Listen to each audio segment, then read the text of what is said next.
Bonjour à toutes, bonjour à tous. Aujourd'hui, c'est lundi et je suis heureuse encore ce matin de présenter cette émission de Soleil d'Afrique. Chers téléspectateurs, aujourd'hui, notre émission s'entretiendra avec vous sur un sujet d'actualité. Chers téléspectateurs, elle a apparu en fin 2019 en Chine, cette maladie qu'on appelle le coronavirus. En Afrique, nous ne sommes pas épargnés, encore moins au Burkina Faso.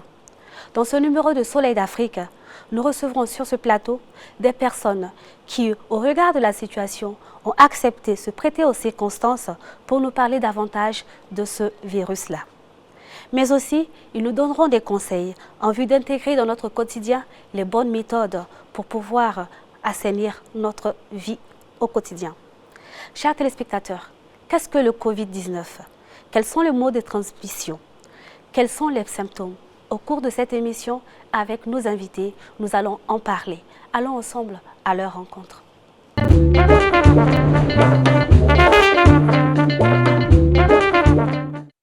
L'un est doctorant en médecine et l'autre jeune entrepreneur, économiste, gestionnaire. Bonjour à vous. Bonjour. Monsieur Ouedraogo Landry Winpuiré. Oui. Bonjour. Bonjour. Vous êtes doctorant en médecine, c'est ça? Oui, c'est ça. Merci d'avoir honoré notre invitation. C'est un plaisir d'être sur votre plateau. Merci beaucoup. Et juste à ma droite, nous avons Monsieur Nyamba Abdul Karim. Bonjour. Bonjour. Vous êtes gestionnaire, économiste gestionnaire. Oui, oui. Voilà. En plus de ça, vous faites une autre activité? Oui. En plus de ça, je suis entrepreneur et je suis directeur marketing d'une société d'e-commerce. D'accord. Merci beaucoup. Enchanté, Bonjour merci. d'être sur notre plateau. Comme on le dit, cette pandémie fait beaucoup de ravages. Qu'est-ce que le Covid-19?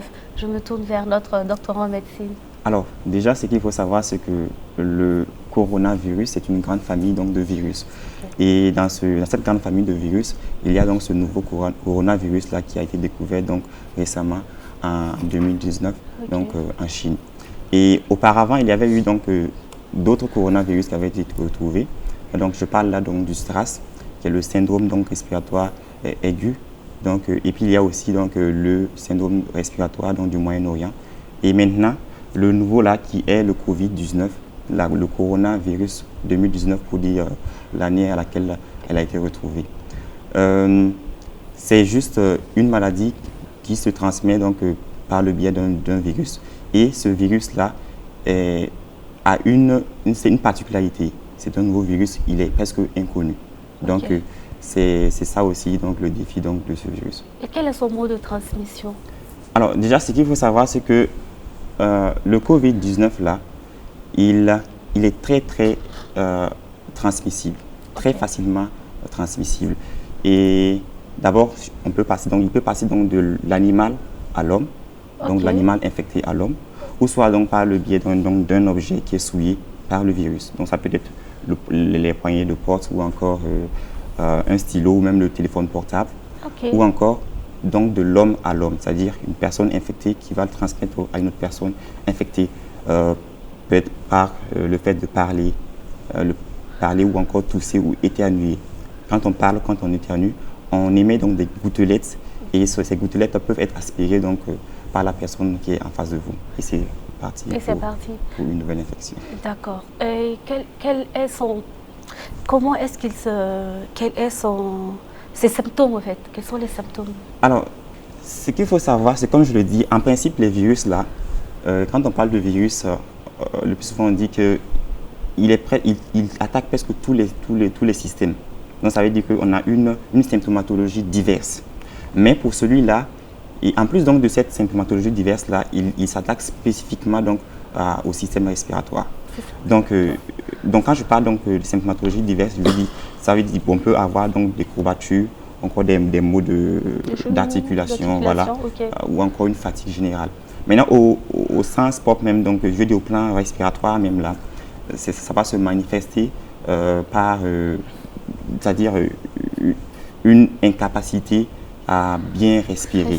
Voilà. Okay. Mais ça c'est au niveau grave, quand ça atteint un stade grave. Mais les personnes qui sont asthmatiques, qui ont des sinusites, qui ont même de la pneumonie, ces personnes-là, ils sont susceptibles d'être, ils sont plus facilement des potentiels, je ne sais pas. Oui, je vois ce que vous voulez dire. Vous voyez ce Alors, que je veux dire. déjà, ce qu'il faut savoir, c'est qu'au départ, donc, de l'infection, il y a ce qu'on appelle l'incubation. Donc, c'est une période, l'incubation, c'est la période donc, pendant laquelle le virus est dans le corps, mais la maladie ne s'est pas encore déclenchée. Okay. Et pendant cette incubation, bon, ça va d'un jour à 14 jours. Et donc, pendant les débuts, donc, c'est juste une fièvre qui peut être, ça c'est variable, ça peut être très élevé ou bien juste simple là, voilà, ou encore une fatigue générale comme je le disais, ou encore une toux, voilà. Juste comme ça. Ce sont les signes, oui, les plus fréquents. Les signes les plus fréquents. Sans parler donc de la symptomatologie diverse dont je vous parlais là. Et alors donc déjà si on a tous ces symptômes là, ça peut évoluer maintenant vers un niveau grave, qui est maintenant le syndrome de détresse respiratoire. Là, carrément, tu n'arrives plus à respirer parce que c'est comme si tu as l'impression que les voies respiratoires sont bouchées et voilà, tu étouffes, tout simplement. Je vais prendre l'avis de M. Nyomba. Vous êtes un citoyen lambda comme nous, en dehors de notre doctorant en médecine qui a une forte notion de son domaine, il connaît mieux son domaine que nous. En tant que citoyen lambda, comment est-ce que tu comprends ce coronavirus 2019 ? Bon, déjà, en tant que citoyen lambda, c'est bien pour la précision parce que notre doctorat ici a donné une définition trop technique.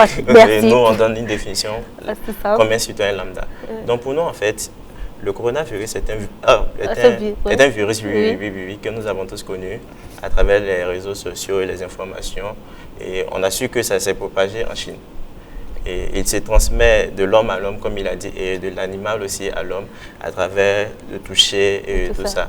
Donc, on essaie tant bien que mal de prendre des mesures de précaution et pour pouvoir prévenir la maladie. Mais quand j'ai plusieurs fois discuté avec plusieurs personnes qui m'ont fait savoir que cette maladie existait avant, que ça s'appelle en moré, ça s'appelle le fond et ou bien c'est ce truc là. Donc du coup, dans la mentalité de beaucoup de personnes, c'est cette ancienne maladie-là qui est revenue.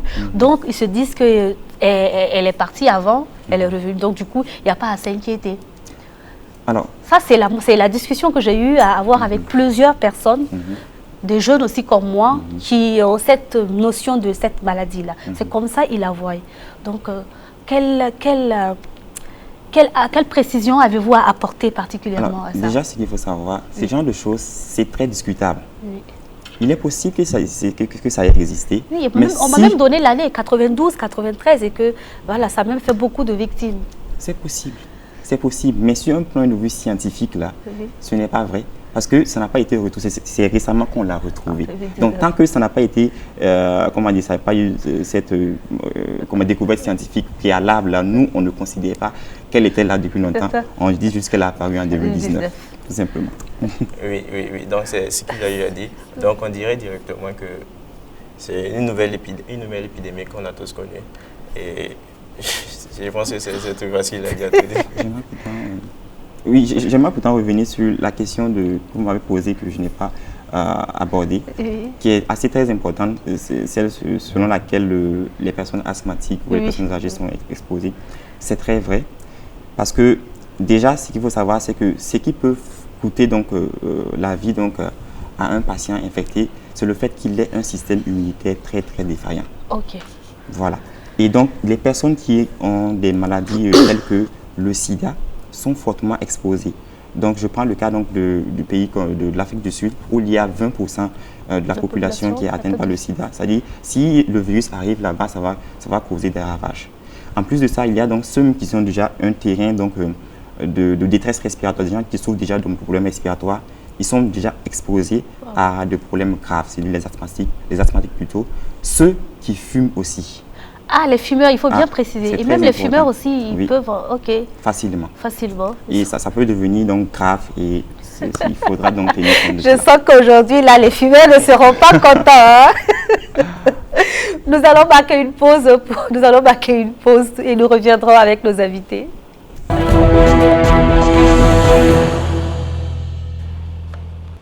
Le ministère de la Santé a transmis un message à la population burkinabé.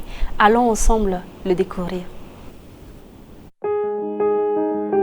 7 choses à faire pour se protéger contre le nouveau coronavirus. Évitons de se serrer les mains et de faire des accolades. Les mains touchent de nombreux objets susceptibles d'être contaminés par le virus. Évitons de toucher nos yeux, le nez et la bouche. Lavons-nous les mains régulièrement à l'eau et au savon après avoir touché une surface souillée, avoir été en contact physique avec une personne. À défaut de savon, utilisons du gel à base d'alcool ou de la cendre pour éliminer les germes. Lorsque nous toussons ou éternuons, couvrons la bouche et le nez avec le coude plié ou avec un mouchoir à mettre immédiatement à la poubelle. Évitons tout contact étroit avec une personne qui tousse, éternue ou qui est malade. Gardons une distance d'au moins 1 mètre. Si vous avez été en contact avec un malade, observez l'autoconfinement avec surveillance de la température et des symptômes respiratoires et contactez obligatoirement la cellule de veille au 3535. Encourageons toute personne présentant les signes, fièvre, toux sèche, rhume, fatigue, douleur articulaire, difficultés respiratoires, à porter un masque, à rester chez elle, à éviter tout contact, à ne pas cracher par terre et appeler la cellule de veille au 3535.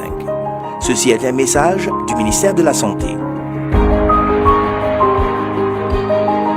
Retour sur le plateau de Soleil d'Afrique. Pour tous ceux qui nous prennent en marche, vous êtes dans votre émission préférée, Soleil d'Afrique.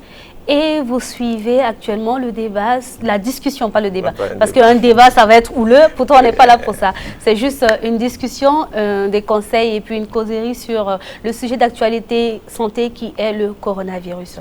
Donc, je reviens sur le plateau et je veux me tourner encore vers notre doctorat en médecine pour poser une question, pour avoir plus d'informations. Les fumeurs, tout type de fumeur est vraiment exposé à cette maladie.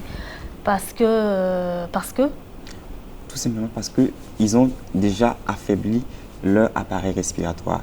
Et donc, facilement, si le virus entre en eux, il va facilement causer des dommages. Il va évoluer très rapidement vers la gravité. Et donc, ça, c'est presque inévitable, en fait. C'est presque inévitable. Et eux, ils ne feront pas l'incubation de 14 jours. Ça sera plus rapide ou bien... Vous savez, l'incubation, ça dépend d'un organisme à un autre. Mais justement, le fait d'avoir un système immunitaire pas très en bonne forme pourrait contribuer donc à réduire donc cette période donc de manifestation de la maladie. Donc c'est à prendre très au sérieux. J'ai avec moi sur le plateau Monsieur Ouedraogo Wenpuire Landry, qui est doctorant en médecine, et juste sur ma droite j'ai Monsieur Nyamba Abdul Karim, qui est économiste gestionnaire et directeur et entrepreneur. D'accord. Le coronavirus, on ne cessera d'en parler. À quel moment il faut s'alarmer lorsqu'on a le coronavirus? Bon, je vais poser la question à notre citoyen lambda, parce qu'on a tendance, nous, à paniquer. Donc, après, on prendra l'avis de l'expert. Oui. D'accord, donc je dirais que à quel moment faut-il ne pas s'alarmer ou faut-il s'alarmer? À quel moment il faut s'alarmer? À quel moment il faut s'alarmer? Je dirais qu'il faut s'alarmer au moment où nous ressentons les premiers symptômes. Parce que on nous a fait savoir qu'en tant que citoyen lambda, le virus en question se propage aussi rapidement possible. Donc dès que nous avons les symptômes, on sent une toux et on sent le corps qui chauffe, des migraines, je pense que c'est le moment de penser à aller voir un médecin et s'il faut, s'interner directement. Mais il y a la grippe aussi qui est là. Est-ce que les symptômes ne sont pas similaires? Non, par mesure de précaution. Je dis bien par mesure de précaution. Parce qu'actuellement, on ne peut pas dire que parce que j'ai un symptôme grippe, je n'ai pas le corona. Non. Il faut... Dans la mesure où tu as un symptôme grippe et que tu as une migraine, tu sens une migraine, par mesure de précaution, pour prévenir, comment on appelle ça, pour préserver son entourage et sa famille, je pense que ça ne coûte rien d'aller voir un médecin et de faire un diagnostic. Docteur. Monsieur Ouedraogo. Oui. Qu'en pensez-vous? Alors, moi, je vais plus me focaliser sur un point de vue général. D'accord. C'est-à-dire, si on prend les pays africains en général, moi, je voudrais notifier le fait qu'on a un système de santé qui n'est pas à la pointe. Et donc, ça, déjà, c'est quelque chose qu'il faudra très, très bien notifier. Et bien sûr, se focaliser sur les mesures préventives là, pour ne pas atteindre un pic que l'on ne pourra pas gérer. Vous voyez, sur le plan international, les grandes puissances là même n'arrivent pas à gérer une telle pandémie. C'est-à-dire nous qui sommes un pays pauvre et où nous avons... En voie de développement, s'il vous plaît. Sous-développement, mais bon, je ne vais pas être trop pessimiste. En voie de développement, comme je l'ai dit. Donc, nous avons encore plus donc, de travail, plus d'efforts à donner. Vous avez vu donc l'appel de l'OMS sur les pays africains concernant la pandémie. Ils le font parce qu'ils savent qu'on a des systèmes de santé qui ne sont pas bien établis. Donc, ce serait très compliqué donc, que nous puissions gérer donc, la situation. Si je prends le cas donc, de la capacité d'accueil des centres de santé, elle est très limitée. En France, par exemple, nous avons 7000 lits sur toute l'étendue du territoire. Et en Italie, nous avons environ 5000, un truc du genre. Mais ici, c'est très, très limité. Nous sommes à 20. Vous voyez que il y a un problème, en fait. C'est-à-dire, si nous atteignons un pic, c'est-à-dire un niveau élevé de contamination, ou plutôt de cas graves, parce que oui, il y aura des personnes qui seront contaminées, mais qui ne vont pas forcément manifester la maladie. Ce seront des porteurs sains, ou encore des gens qui n'ont pas présenté de cas graves. Maintenant, les cas graves, on dit que c'est 20% du total donc, de contaminés. Donc, c'est 20%. Si nous avons un pic donc, de ces 20%, imaginez-vous que nous ayons, même si c'est 100 personnes, juste 100 personnes sur tout l'étendue du territoire. Même si la même... Même si c'est 100 personnes. Non, je le dis parce que c'est vraiment déplorable. Pour 20 lits. C'est-à-dire, tous ces 100 personnes à la fois, on va pouvoir prendre 20 personnes en charge. Le reste, là, comment ils font? C'est 5%, non? Comment ils font, oui. Le reste, comment ils font? Oui. Il faut attraper le chapelet pour ceux qui sont donc, vous catholiques. voyez que... Aller au temple pour ceux qui sont protestants et aller à la mosquée pour les musulmans. Mais en toute chose, il faut mettre sa confiance en Dieu. Je suis très, très d'accord. Oui. Il faut mettre sa confiance en Dieu. Mais, cependant, parce que oui, pas de même, cependant oui. Il faut être réaliste aussi. Si.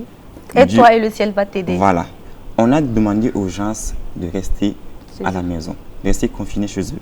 Vous savez, le virus là, il n'a pas de pied, il n'a pas de main, il ne se déplace pas. C'est nous qui nous déplaçons, c'est nous qui transmettons la maladie à d'autres personnes. Si chacun décide de rester chez soi, et donc ça veut dire il limite donc cette vitesse donc de contamination. Vous anticipez sur la prochaine question qui était le mot de prévention. Donc, mais comme vous êtes entré, on y va. En même temps, je vous accompagne. Donc, allons-y. Quelles sont les méthodes de prévention? D'accord. Donc, je vais revenir. Allez-y. Alors, je vais peut-être faire fi de toutes ces méthodes qui ont été données là. Oui. C'est vrai, il y a le fait de laver ses mains, de ne pas toucher la face avec les mains, les yeux, la bouche et tout, de ne pas, comment dire ça? La distance de 1 mètre doit être respectée. Voilà. La question du cache-nez, la question est mitigée parce que déjà, ce qu'il faut savoir, c'est que sur le plan international, même ça ne suffit pas. On ne peut pas fournir donc assez de cache-nez à tout le monde. Ce qu'on préconise, c'est que les personnes qui ont des symptômes ou qui sentent qu'ils sont malades, oui. En fait, on conseille ces personnes-là de les utiliser en fait pour ne pas émettre les gouttelettes dont je parlais. Ah, d'accord. Et limiter donc la transmission. Sinon, si tu es en bonne santé, tu es sain. Je veux dire, si tu n'as pas le virus, porter le cache-nez n'a pas, oui, ça aide, mais ça n'a pas comment dire ça, ça n'a pas un grand impact en fait. Donc, c'est vraiment discutable en fait. Mais oui, si tu peux l'utiliser, il n'y a pas de souci. Mais de toutes les façons, on n'en aura pas pour tout le monde. Docteur, je reviens. Je vais me retourner vers lui. Voilà, sinon à la fin, là, on va s'asseoir et puis on va te regarder. Oui. Sorry. Donc, le cache-nez, généralement ici en Afrique, au Burkina, on le met parce qu'on a trop de poussière et puis le vent est sec. Peut-être que c'est pour ça qu'on constate qu'il y a beaucoup on en vend beaucoup. Oui. Mais le corona aussi est venu tout gâter. Bon, je dirais que le corona est venu suivre le mouvement qu'il y avait déjà au Burkina. Parce qu'on se protégeait déjà contre la poussière. Et avec le corona, on nous demande de porter les cache-nez. Donc je me dis que ça suit le mouvement. Mais bon, on ne demande pas de porter. On nous fait savoir que c'est ceux qui sont contaminés qui sont amenés à porter le cache-nez de sorte pour éviter de contaminer les autres. Mais toutefois, nous qui n'avons rien, qui portons, on demande de faire, comment on appelle ça, des distances de 1 mètre. Mais si on ne peut pas, ça peut arriver où inconsciemment on peut avoir une distance de moins de 1 mètre et que quelqu'un à côté de nous est contaminé, si jamais il tousse, pour éviter qu'on prenne la maladie, bon, je pense que ça ne gâte pas. D'accord. J'ai lu dans un groupe ce matin sur Facebook, sur Facebook, où on disait que le gel hydroalcoolique là, il est fait juste pour le temps de, il ne tue pas le virus. Il stoppe juste son évolution pour nous permettre de sorte à aller laver les mains plus tard. Donc ceux qui utilisent le gel hydraulique après, dès qu'ils finissent de nettoyer leurs mains, ils vont manger et tout ça. Ils disent non, ça ne tue pas le virus, mais ça limite son évolution. Qu'est-ce que vous en pensez? Alors déjà, ce n'est pas exclu. Ce n'est pas exclu parce que déjà, la composition même là, c'est en majorité donc d'alcool. L'alcool ne tue pas, il fixe.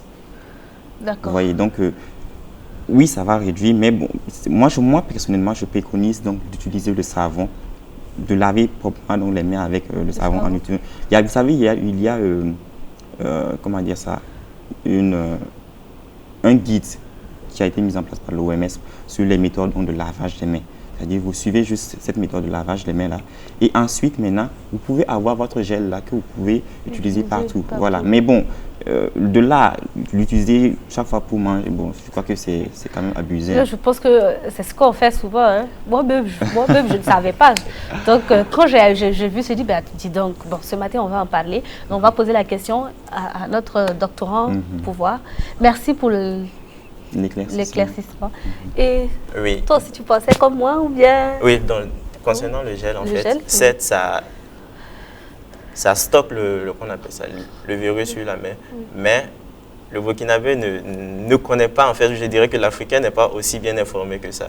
Mais ça ne gâte à rien aussi, juste après l'avoir stocké, parce que dehors, c'est difficile d'avoir le savon et de l'eau pour pouvoir laver fréquemment les mains. Donc, à tout moment, moi, personnellement, j'ai un petit bout de gel dans mon sac à dos que je me désinfecte la main successivement dans la rue. Et dès que je rentre à la maison ou même dans la rue, si je sens qu'avant d'arriver dans un magasin, il y a de l'eau, il y a du savon à côté, je préfère laver ma main rapidement et après je reprends mon trajet. Ok. Avant-hier, je suis allée dans une station. Je vais taire le nom de la station pour faire des petits achats. Et à la porte, c'était écrit « Lavez-vous les mains ».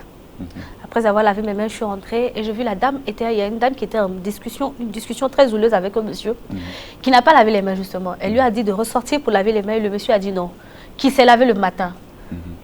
Je veux comprendre comment est-ce qu'on peut arriver à dire des choses pareilles dans pareilles circonstances. Qu'on sait laver le matin, ce qui nous exclut de laver les mains. Voilà, je ne comprends pas. On est tous dans ce pays. Vous savez, c'est la question donc, de l'alphabet. Je ne parle pas de l'alphabet, mais en tout cas de l'instruction, le niveau d'instruction de nos populations. Ce qu'il faut comprendre, c'est que tu t'es lavé, certes, le matin avant de sortir, mais dès que tu as pris la voie, tu as rencontré des milliers et des milliers de microbes et de bactéries, de virus, je ne sais quoi.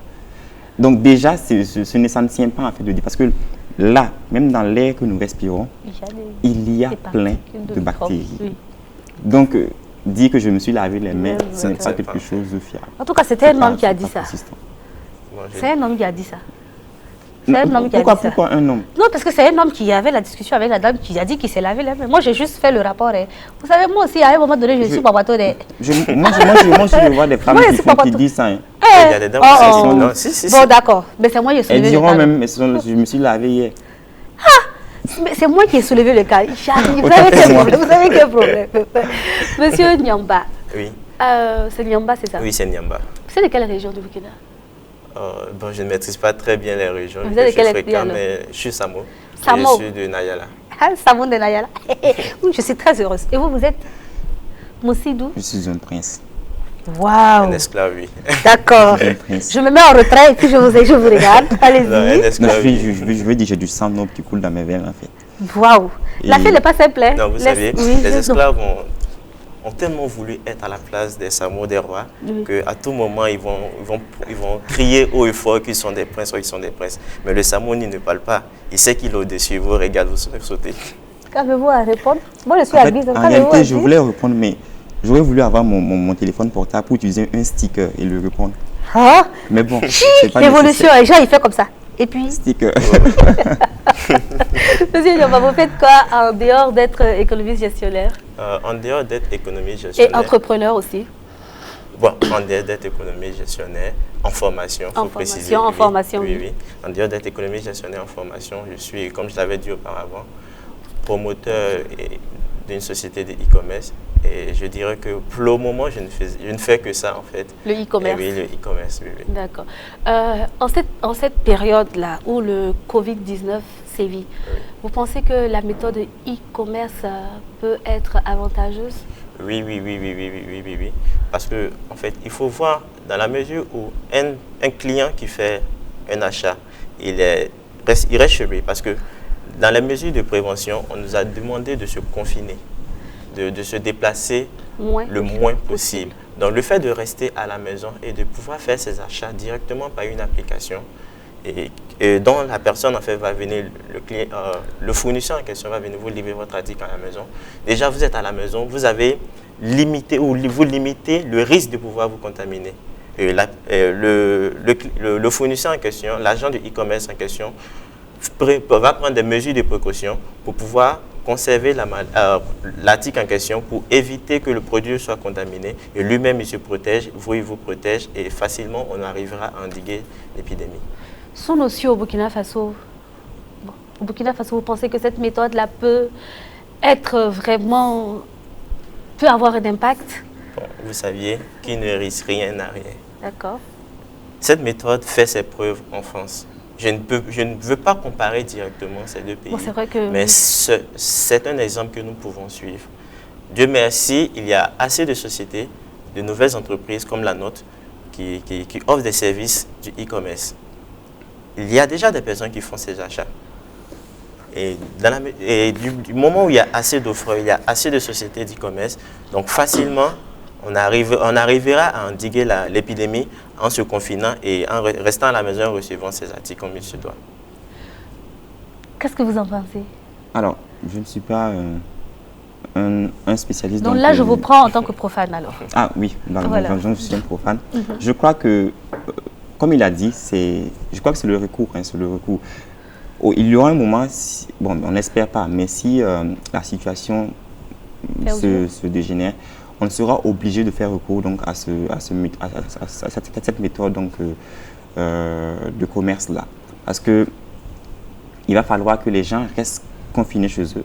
Et c'est une alternative qui va bien sûr aider beaucoup à limiter donc, la propagation. Certes, il y a des failles, ou plutôt, bon, je ne dirais pas des failles en tant que telles, des limites, mais néanmoins, je crois que c'est la meilleure alternative. Oui.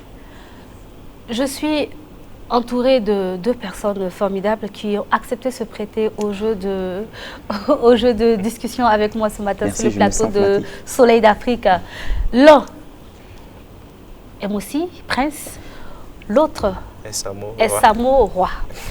Au finish, moi je suis l'arbitre, chers téléspectateurs, et je pense qu'à la fin de cette émission, ensemble, on verra qui des deux est le chef et qui est l'esclave. On va passer à une pause, s'il vous plaît. Merci.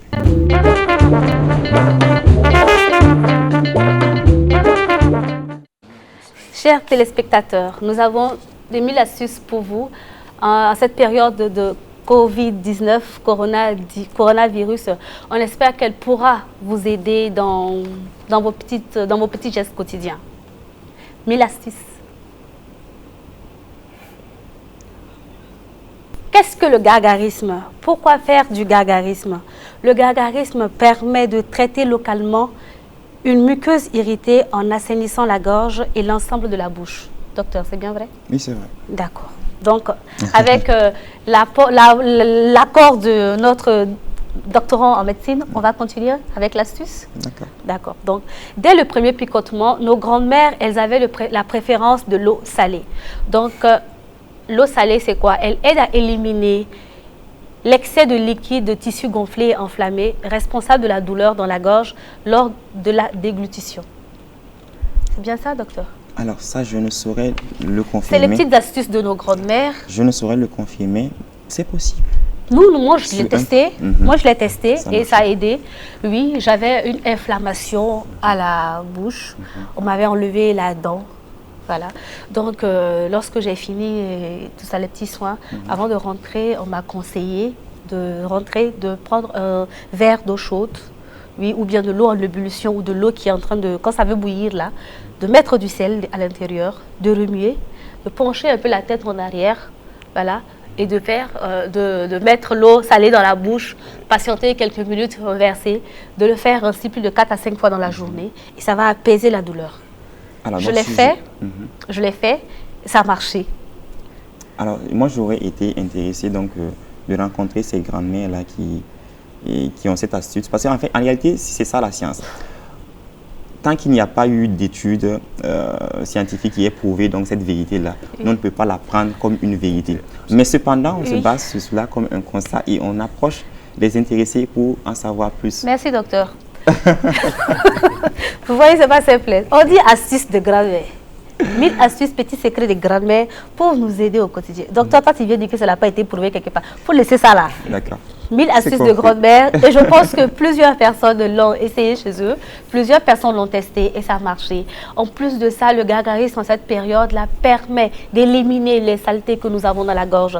Donc, chers téléspectateurs, n'hésitez pas. Lorsque vous sentez que votre gorge est un peu irritée, chauffez de l'eau tiède, mais ajoutez un peu de sel ou un peu de miel ou un peu de citron, remuez, faites du gargarisme avec, vous verrez que vous vous sentirez mieux en cours de journée. Je vais tester. Oui, je pense qu'il faut que vous le testiez, ça va vous faire du bien. Moi, j'ai déjà eu à le faire. Et comment ça s'est passé? C'était bien? Oui, c'était bien. Ça vous a soulagé? Oui, ça m'a beaucoup soulagé. Le seul souci, c'est que l'eau était un peu trop chaude. Justement, le problème, c'est qu'on ne sait jamais à quel moment il faut donner l'eau. Mais c'est pour ça qu'on dit que l'eau est à ébullition, ou bien quand elle est en train de danser. Notre grand-mère disait, je veux lui dire en lélé, genre quand l'eau elle est en phase entre l'ébullition et les boules là. Quand ça veut bouillir et puis ça fait... C'était pas vrai? C'est vrai. C'est vrai, non? Ça là, c'était les 1000 astuces de Soleil d'Afrique. On va revenir sur notre plateau avec nos invités. Et ce matin, nous avons le sujet qui est coronavirus et santé mondiale et impact sur notre économie. Donc, je veux me tourner vers notre économiste gestionnaire en formation, voilà, entrepreneur de son état, directeur marketing d'une entreprise de e-commerce. Quel est l'impact de coronavirus sur notre économie? Déjà, il faut savoir que l'impact est vaste. Nous avons déjà le premier point, c'est la chute des indices boursiers. Parce que si vous suivez l'actualité comme il se doit, on verra que la bourse en fait a eu des chutes. Les chutes se trouvent en fait au niveau de la différence entre le taux au début, de 2 dates précises. Excusez-moi, je suis un peu stressée. Non, on va faire une méthode. Tu sais, il fut un temps où on m'apprenait à gérer mon stress comme ça. C'est un ami en plus, un ami de la jeune chambre qui m'a aidé à gérer mon stress. Parce que je devais pour la première fois prendre la parole devant plusieurs personnes et j'avais cette boule au ventre là. Il m'a dit, Eva, respire et fais ça. Et après, il me dit, je ne suis pas stressée cette fois. Tu fais comme ça, je ne suis pas stressée, je ne suis pas stressée, je ne suis pas stressée, je ne suis pas stressée, je ne suis pas stressée. Ça détend en fait les nerfs. Il paraît que ça calme les nerfs et après tu te sens bien. Je l'ai testé, ça a marché. J'espère que ça va te réussir. Donc, je suis là ce matin, je suis ton guide. Donc, n'aie pas peur. D'accord, donc permettez-moi de voir mes notes. Vas-y, vois tes notes, on est ensemble. Donc, donc finalement, je pense que le prince là va dire qu'il a raison. Hein? Non, il n'a peut-être pas raison. Il n'a pas du tout raison. Pas du tout. À la fin, on va savoir. Oui. Je suis un prince très très humble. Un prince humble, ça existe encore sous nos cieux? Tout à fait. Ok, d'accord. D'accord, donc je disais, nous avons déjà la chute des indices pétroliers qui est le taux de croissance entre 2 dates. Le taux de croissance en 2 dates, on prend l'état d'une entreprise bien précis, des ressources d'une entreprise à une date bien précise et on prend aussi à une deuxième date. Et en fonction de ça, on verra le taux si elle est baissière ou si elle est haussière. Et en fonction de ça, maintenant, on saura si l'entreprise fait des profits ou fait des pertes. Et avec le coronavirus, ce qui a impliqué un certain confinement, Et qui dit confinement dit arrêt du système économique. Et personne ne peut vaquer à ses occupations. Et facilement, on a un souci sur ce côté. Ça, c'est un premier point. Et le deuxième point, nous avons l'effondrement du coût pétrolier. Effectivement, prenons un exemple simple, la Chine. La Chine, seule à elle, importe plus de 14 millions de barils de pétrole par jour. Wow. Donc, imaginez une économie, une économie de ce point en fait, qui arrête de travailler pendant une période. Wow, donc, imaginez ce problème en fait, sur l'économie mondiale. Donc là, c'est déjà un gros souci.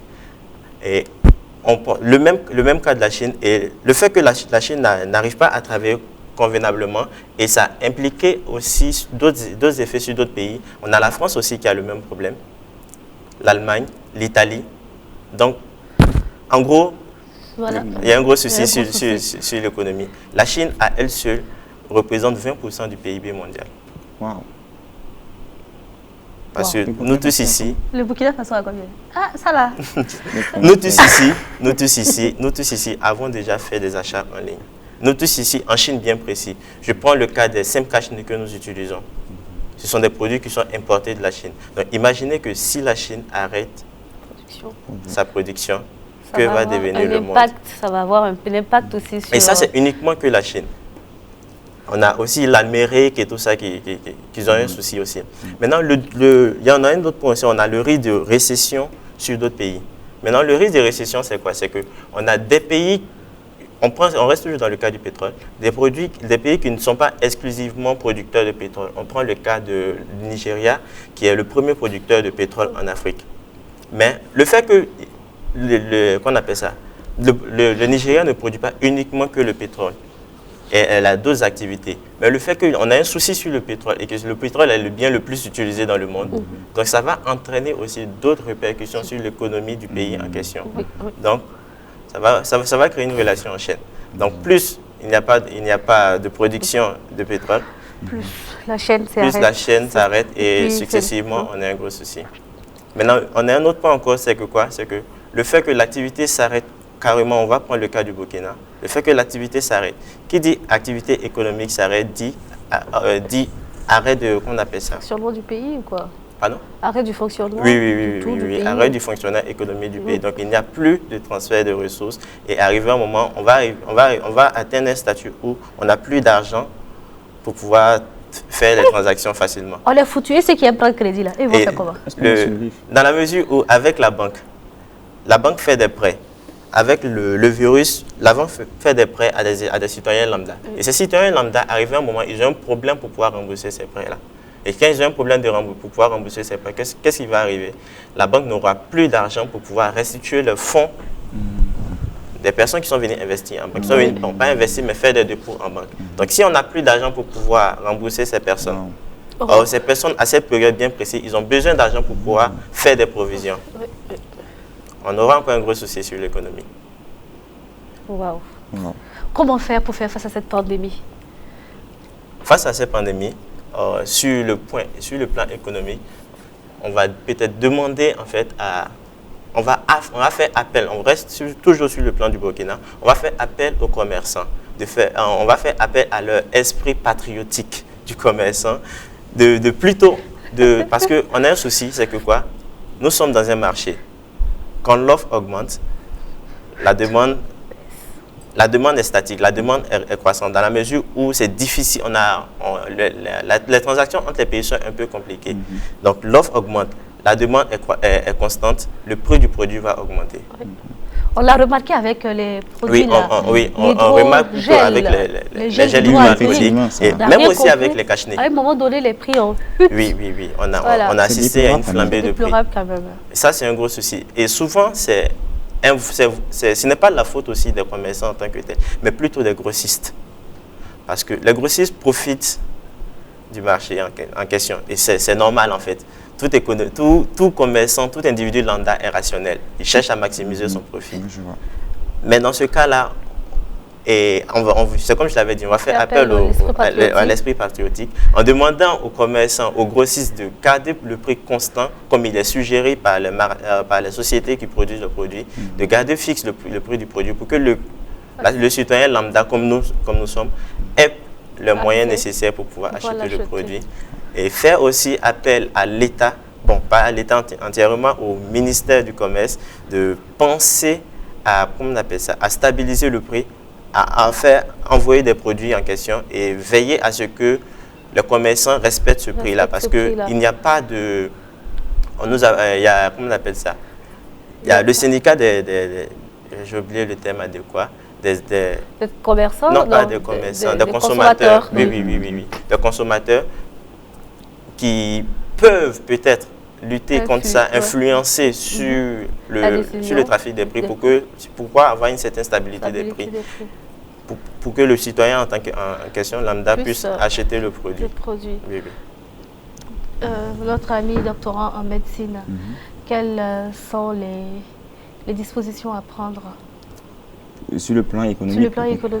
Alors, actuellement, c'est comme il a dit, je crois qu'il faudra faire appel donc, au bon sens de tout un chacun.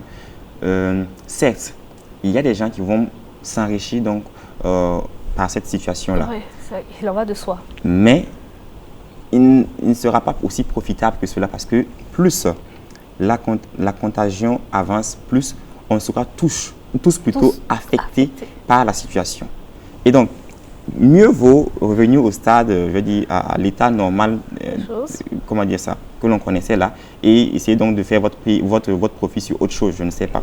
Mais pour cette question-là, qui est une maladie, une crise d'urgence mondiale, je veux dire, de niveau mondial là, il va falloir que tout un chacun, que tu sois commerçant, consommateur, que tu sois grossiste ou encore détaillant, voilà, que l'on essaie donc de voir plutôt l'intérêt personnel, l'intérêt plutôt général que de voir l'intérêt personnel.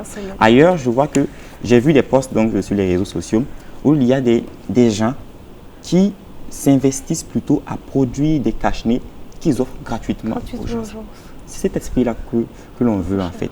C'est ce qu'il faut propager donc autour de nous. C'est ce qui peut solutionner donc ce problème-là. J'ai vu même dans une de mes surf sur Facebook, il y a des dames aussi qui sont dans la production de cosmétiques, qui ont lancé la production de ce gel hydroalcoolique et qui le distribuent gratuitement aux gens. Oui, c'est ça qu'il faut saluer.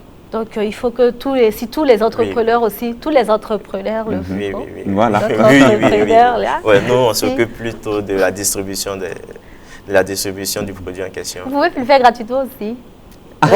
Oui. En fait, on distribue gratuitement. Raison pourquoi, bon, je ne ferai pas la promotion de votre entreprise, de la société, mais je dirais plutôt que, en fait, nous, chez nous, on fait l'effort de respecter le prix du produit sur le marché. Raison pourquoi, si j'essaie de m'approvisionner un produit en question, est-ce que je vois le prix du produit ne s'aligne pas au prix du marché, au prix normal du marché, et non au prix actuel du marché, parce que tous les prix actuels sont en hausse. Nous, on préfère ne pas prendre le produit en question.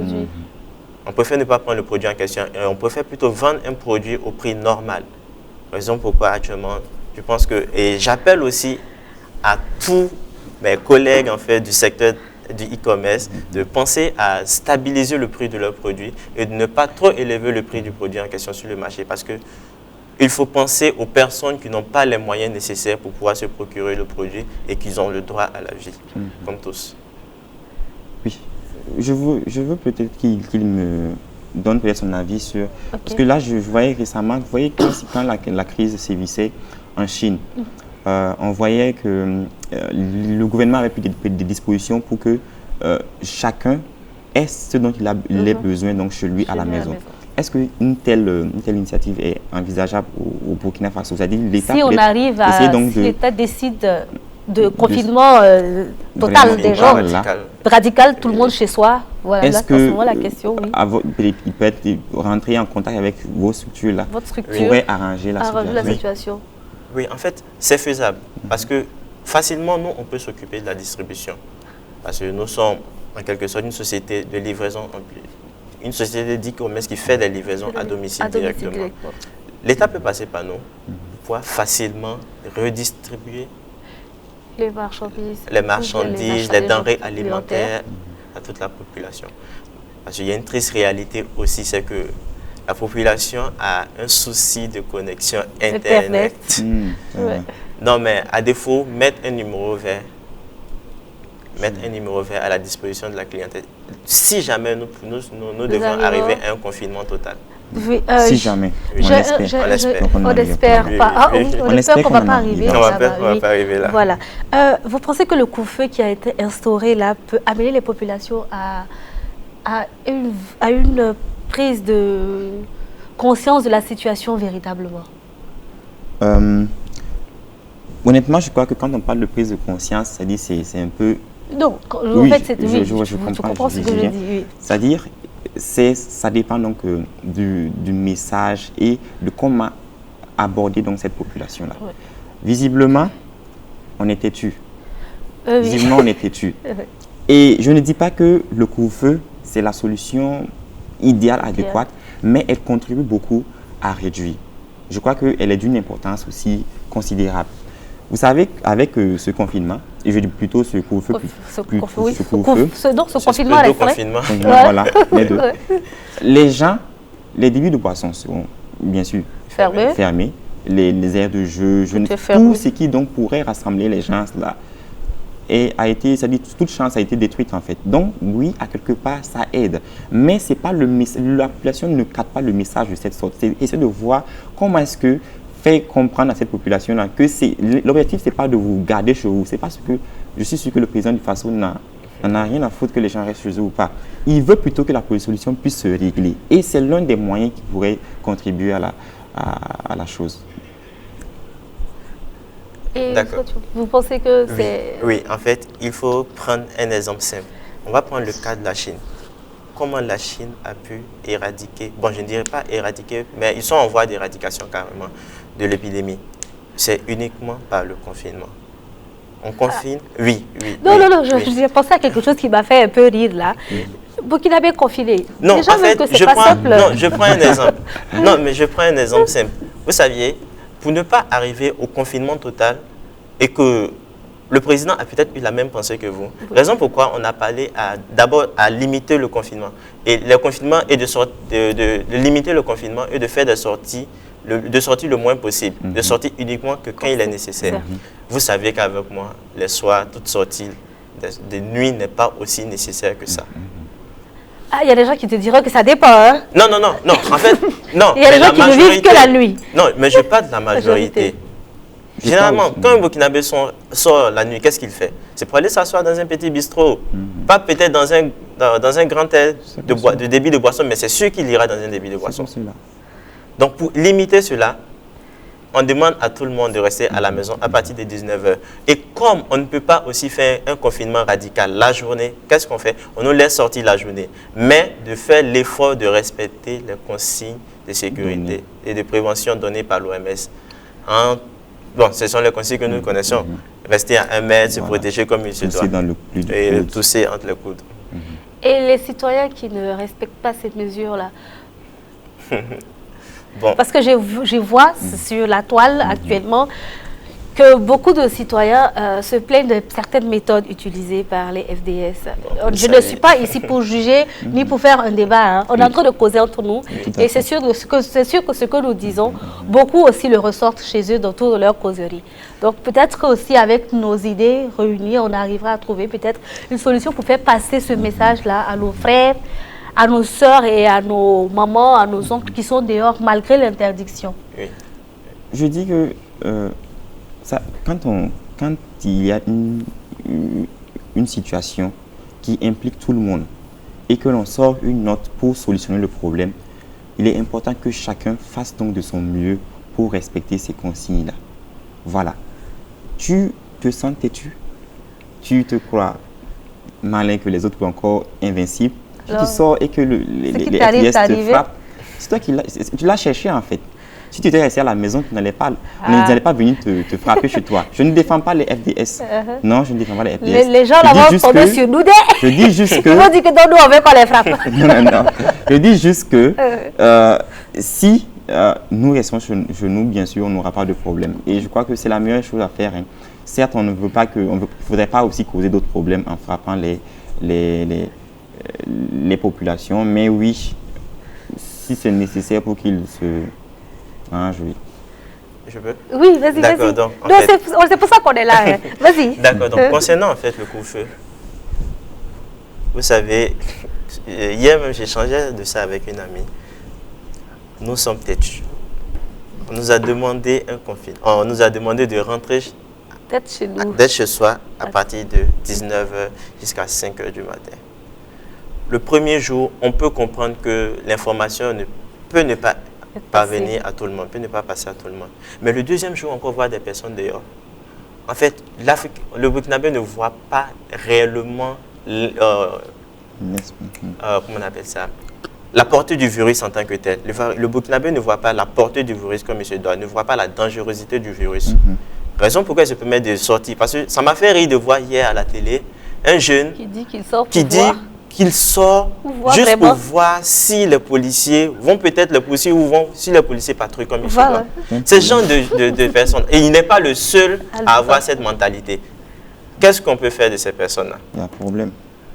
Je ne soutiens pas les FDS qui se permettent de chicoter les gens. Tu ne prends pas la défense. Je ne prends pas la défense. Mais sincèrement, voyons les choses du bon côté. Mais selon ton point de vue, qu'est-ce que toi tu penses? Mon point de vue, oui. Un citoyen qui ne veut pas respecter les mesures de prévention de l'État devra être mis sur la bonne voie. Oui, il peut arriver que par contrainte, par obligation, on peut le faire pacifiquement. Parce qu'on a une urgence, ça, oui. On peut le comprendre. On peut le faire pacifiquement. Non, mais je dirais, même en cas d'urgence, il faut savoir échanger aussi avec les officiers. Ce sont des humains. Bien sûr. Ce sont des humains. Il suffit d'échanger avec eux pour les faire comprendre le pourquoi vous êtes sortis. Mais bon, quand il n'y a pas d'argument valable, tu sais très bien que tu n'as pas d'argument valable. On te demande de rester chez toi. Mais bon, si tu sors... Tu défies l'autorité. C'est sûr que ces personnes qu'ils ont eu à mettre sur le droit chemin ne vont pas se permettre d'être dehors demain. Donc, ils vont passer le message autour d'eux. Ils vont passer le message à leurs voisins. Rigueur. Oui. Voilà, nous sommes toujours sur le plateau de Soleil d'Afrique et j'ai à ma droite... C'est ça, hein? Oui. C'est ça. Droite. Il m'arrive souvent, vous savez. Je ne sais pas si... Gauche, droite, vous voyez? Vous m'avez induit en erreur. Non, il m'arrive souvent, moi-même là, oui, il m'arrive souvent que pour me retrouver, je suis obligée de faire comme ça. Mais j'ai un problème, j'arrive à faire avec les deux. Okay. Donc c'est compliqué par moment. Donc j'ai à ma gauche. C'est simple. C'est simple. Comment je dois faire? Donne-moi une petite Le savon, il est toujours à droite. Ah, d'accord. À la table des rois. Non, il a marqué un point. Il a marqué un point. Je ne parlerai plus. Donc, j'ai à ma gauche notre ami doctorant en médecine, Ouedraogo Landry Wenpouire. Cette fois-ci, je n'ai pas bégayé, c'était parfait. Ouedraogo Wenpouire Landry. Et à ma droite, j'ai M. Nyamba Abdul Karim, qui est économiste gestionnaire et entrepreneur. Voilà. Merci mes frères déjà. Je vous dis mes frères parce qu'on est tous frères en Christ. Tout à fait. Dans cette situation de coronavirus qui sévit, nous devons être frères en Christ. Oui. En gardant les distances. En gardant les distances, justement. Par rapport en gardant les distances, j'aimerais vous poser une question. Comment feront les couples puisqu'on demande de garder la distance? C'est une question qui me trotte à la tête depuis longtemps. Et j'aimerais savoir, prendre l'avis des uns et des autres, en tant que doctorant en médecine et en tant que citoyen lambda entrepreneur. Donc, il en va de soi que cette question, la réponse nous intéresse. Alors, ça, c'est une question qui est vraiment très, très, très délicate. On ne peut pas demander à un couple de ne pas se rapprocher ou de respecter les distances. Parce qu'ils vivent ensemble, quoi que l'on dise. Ils sont... Pour le meilleur et pour le pire. Voilà. Donc, ils doivent partager ça aussi. Ça, je ne dis pas qu'il faut forcément avoir la maladie, mais ce serait compliqué de ne pas avoir la maladie, quel que soit ce que vous fassiez en fait. À moins d'être vraiment strict avec l'autre. Bon, tu es malade, donc tu t'enfermes. Moi, je reste. Ça serait un vrai combat. Non, oui, mais bon, c'est faisable, mais je trouve que ce serait complètement compliqué pour les couples en fait. Je crois que quand ça rentre dans une maison, c'est sûr qu'il y a plus de chances que ça tourne avant de sortir. D'accord. Voilà. Quel est votre conseil? Votre conseil, je me tourne vers notre ami Abdul Karim. Conseil à l'endroit de la population face au coronavirus.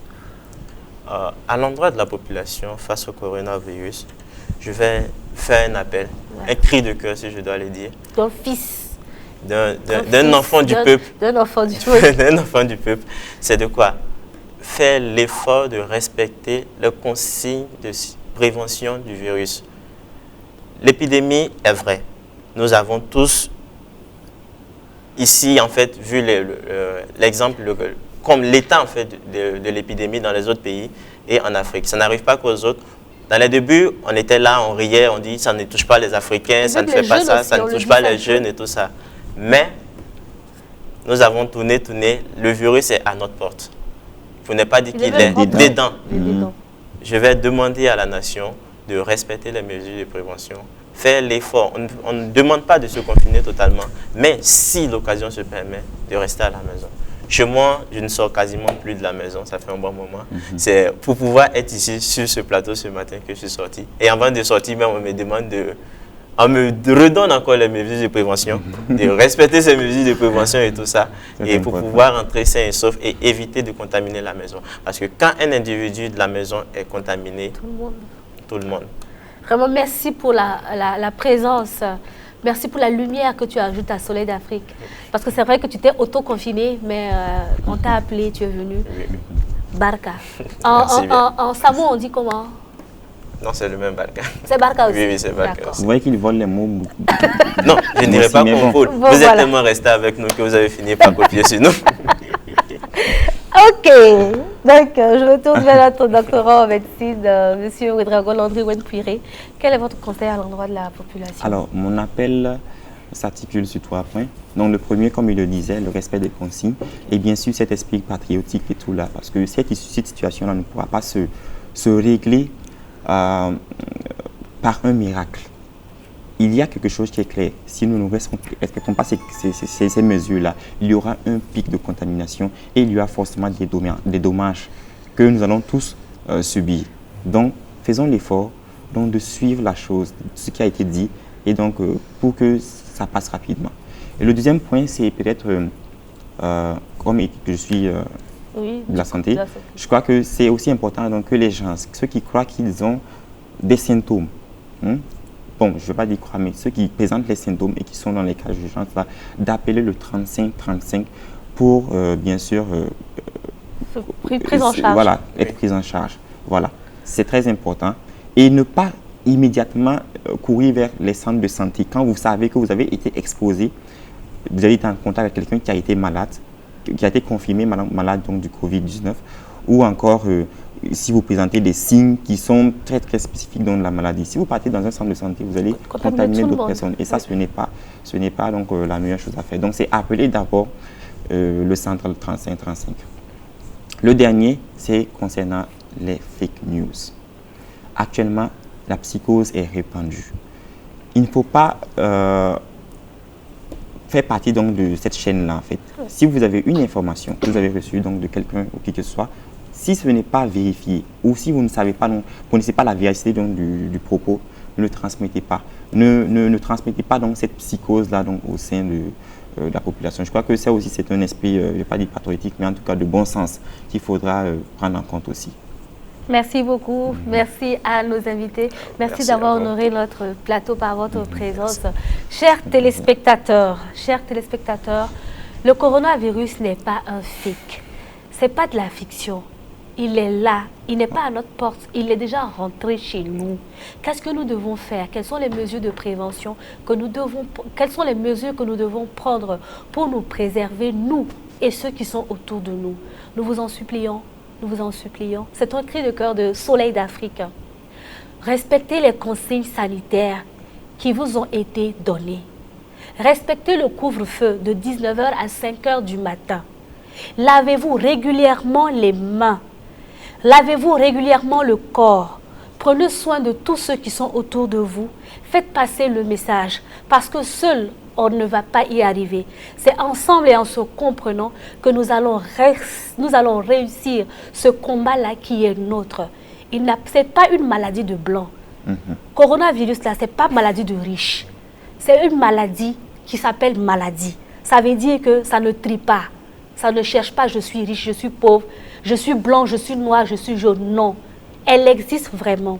Et nous vous en supplions, prenez soin de vous pour que demain encore, nous puissions nous retrouver sur le plateau de Soleil d'Afrique, sur LCA, la chaîne au cœur de l'Afrique, pour un nouveau sujet qui est tout aussi intéressant que les précédents. Prenez soin de vous, rendez-vous demain à la même heure et que Dieu nous garde, que Dieu bénisse le Burkina Faso. Merci. Merci.